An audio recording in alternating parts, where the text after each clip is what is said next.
ఒక్కసారి ఇలా మామిడికాయ అల్లపావ పెట్టుకుంటే సంవత్సరం మొత్తం టేస్ట్ మారకుండా ఉంటుంది. ఇది మా అమ్మ వాళ్ళు చేసే స్టైల్లో మీకు చూపిస్తున్నాను. ఎండాకాలంలో దొరికే పుల్లటి మామిడికాయలతో ఇలా సంవత్సరం పాటు నిల్వ ఉండే అల్లపావని తయారు చేసే విధానం చూద్దాం. ముందుగా ఫ్రెష్గా పుల్లగా ఉండే మామిడికాయలని ఇలా నీట్గా ఉన్నవి తీసుకోవాలి. వీటిని వాటర్లో నానబెట్టుకుంటే పైన ఉన్న జీడి అంతా పోతుంది. వీటిని ఇలా మీడియం సైజ్ ముక్కల్లాగా కట్ చేపించుకోవాలి. ఇవి మామూలుగా మా దగ్గర అయితే మార్కెట్లోనే కట్ చేసి ఇస్తారు. ముక్కలను ఇలా పీసు ఉండేలాగా చూసుకొని కట్ చేసుకోవాలి. ఇలా పీసు ఉంటేనే పచ్చడి సంవత్సరం పాటు పాడవకుండా ఉంటుంది. జిడి లాంటివి ఏమీ లేకుండా తీసి వాటర్లో నీట్గా కడిగి బట్ట పైన ఆరబెట్టుకోవాలి. ఈ ముక్కలకు తడి లాంటిది ఏమీ లేకుండా మొత్తం డ్రై అయ్యే వరకు ఇలా ఆరబెట్టుకోవాలి.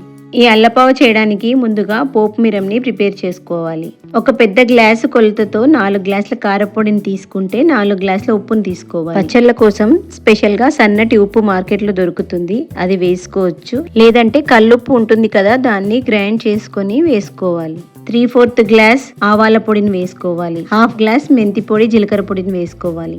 1/2 గ్లాస్ జీలకర్ర మెంతి పొడికి మెంతులు ఎక్కువగా ఉండాలి, జీలకర్ర తక్కువగా లో ఫ్లేమ్లో వేయించుకొని పొడి చేసుకొని వేసుకోవాలి. 1 టీ స్పూన్ పసుపు కూడా వేసుకోవాలి. కారం ఉప్పు పొడులన్నీ కలిసేలాగా ఇలా మొత్తం మంచిగా కలుపుకోవాలి. ఇలా కలిపి పెట్టుకున్న కారం పైన అల్లం వెల్లుల్లి పేస్ట్ని ఇలా లేయర్ లాగా వేసుకోవాలి. ఈ కొలతకి 1 కేజీ అల్లం వెల్లుల్లి పేస్ట్ పడుతుంది. మిరం కనబడకుండా ఇలా పైన మొత్తం అల్లం వెల్లుల్లి పేస్ట్ని లేయర్ లాగా వేసుకోవాలి. మిరపొడిని కొలుచుకున్న గ్లాస్తోనే ఆయిల్ని కూడా 6 గ్లాసులు తీసుకొని వేడి చేసుకోవాలి. ఆయిల్ బాగా వేడైన తర్వాత 1 కప్పు మిరపగింజలను వేసుకొని బాగా వేయించుకోవాలి.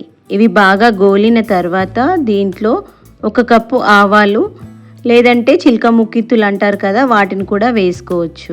ఈ ఆవాలు కూడా బాగా వేగిన తర్వాత దీంట్లో 1 కప్పు జీలకర్రను వేసుకొని వేయించుకోవాలి. పోపు అంతా మంచి గోల్డెన్ బ్రౌన్ కలర్ వచ్చే వరకు వేయించుకోవాలి. పోపు అంతా మంచిగా వేగిన తర్వాత దీన్ని మిరప్పొడి పైన అల్లం వెల్లుల్లి పేస్ట్ స్ప్రెడ్ చేసుకున్నాం కదా, దానిపైన ఈ పోపుని పోసుకోవాలి.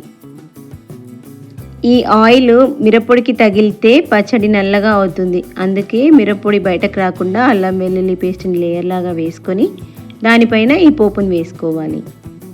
ఈ వేడి పోపు దీనిపైన వేయడం వల్ల అల్లం వెల్లుల్లి పేస్ట్ కూడా మంచిగా వేగి మంచి వాసన వస్తుంది. దీన్ని కొద్దిసేపు కదపకుండా చల్లారనివ్వాలి. ఇదంతా చల్లారిన తర్వాత మొత్తం ఇలా మిరంని ఆయిల్ అంతా కలుపుకోవాలి. ఈ మిరంని పోపు మిరం అంటారు. ఇది సంవత్సరం వరకు నిల్వ ఉంటుంది. ఈ మిరప్పొడిని మేము బాటిల్లో స్టోర్ చేసుకొని అవసరం ఉన్నప్పుడు ఇన్స్టెంట్గా పచ్చళ్ళు పెట్టుకోవడానికి వాడతాము. టమాటా పచ్చడి కానీ కాలీఫ్లవర్ క్యాబేజీ ఏదైనా పికిల్ చేసుకోవాలనుకుంటే ఈ పోపు మిరంతో చేసుకుంటే నిమిషాల్లో పచ్చడి తయారైపోతుంది.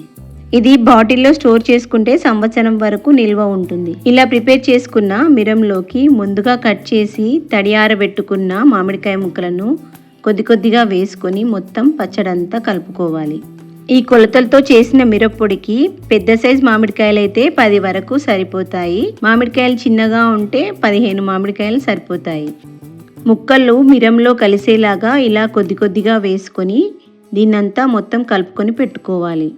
దీన్ని 1 రోజంతా ఊరనిస్తే పచ్చడి రెడీ అయిపోతుంది.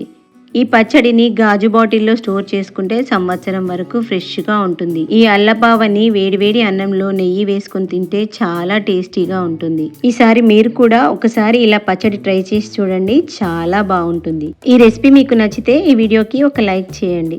మీరు కూడా ట్రై చేసి ఎలా ఉందో కామెంట్స్లో చెప్పండి. నా ఛానల్ని సబ్స్క్రైబ్ చేసుకొని వాళ్ళు సబ్స్క్రైబ్ చేసుకోండి.